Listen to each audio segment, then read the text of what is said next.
হুজুর আমার একটি মেয়ে, জি, কোনো ছেলে সন্তান নাই। হুম তো আমার 5 ভাই 3 বোন, হুম তাদের সম্মতক্রমে আমি কি সেই মেয়েকে একটি জমি দলিল দিতে পারবো? বাবা মাকে আল্লাহ তাআলা এবং তার রসুল অধিকার দিয়েছেন, তারা তাদের সন্তানকে গিফট দিতে পারে। গিফট, আপনি যদি আপনার মেয়েকে গিফট হিসেবে দিতে চান দিতেই পারেন, কিন্তু গিফট কিন্তু টোটাল সম্পত্তি হয় না, সামান্য কিছু হয়। কিছু অংশ উনি একটা জমি নির্দিষ্ট করেছেন। হ্যাঁ, তবে আপনাকে ধন্যবাদ, আপনি আপনার ভাই বোন তাদের সম্মতিক্রমে দিচ্ছেন। এটা যে আপনাকে এটা খেয়াল রাখা উচিত যে কোনোভাবেই সম্পদ দিয়ে সন্তানকে সুখী সমৃদ্ধশালী করা যায় না যদি না আল্লাহ তাআলার অনুগ্রহ না থাকে, আল্লাহর আনুগত্যের বাস্তবতা না থাকে।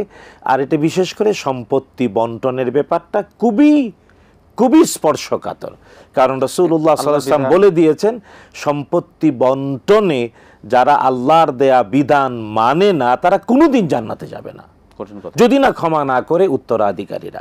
সুতরাং যাদের একজন কন্যা সন্তান, যে দম্পতির মাত্র একটি কন্যা সন্তান, সে তার পিতামাতা উভয়ের টোটাল সম্পত্তি তাদের অবর্তমানে অর্ধেকটা পাবে, আর বাকি অর্ধেকটা পাবে ওই মেয়ের চাচা ফুফু আর মামা খালারা। মায়ের দিক থেকে পাবে মামা খালারা, আর বাবার দিক থেকে বাকি অর্ধেকটা পাবে চাচা ফুফুরা অথবা তাদের অধস্তন সন্তানরা। সুতরাং এটা খেয়াল রাখা উচিত।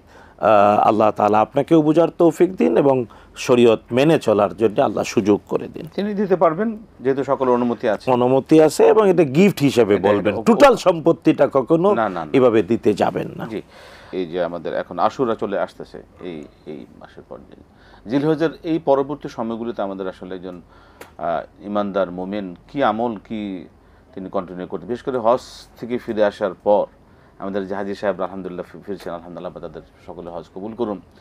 এই তাদের জীবনটাকে মানে কিভাবে সাজানো দরকার, কিভাবে এই বিষয়ে যদি একটু বলতেন।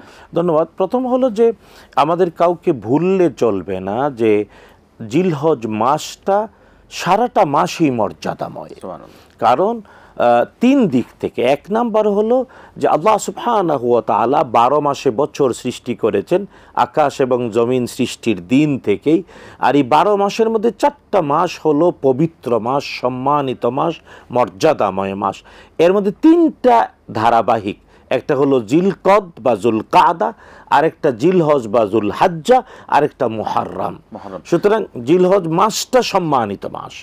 2 নাম্বার জিলহজ মাসটা হজের মাস, তাই হজ হয়েছে 9 জিলহজ, কিন্তু জিলহজের প্রথম 10 দিন পৃথিবীর শ্রেষ্ঠ 10 দিন। সুতরাং এই মাস, যে মাসের প্রথম 10 দিন হলো পৃথিবীর শ্রেষ্ঠ 10টা দিবস, এই মাসটা পুরাটাই মর্যাদা, পুরো মাসটাই ফজিলত।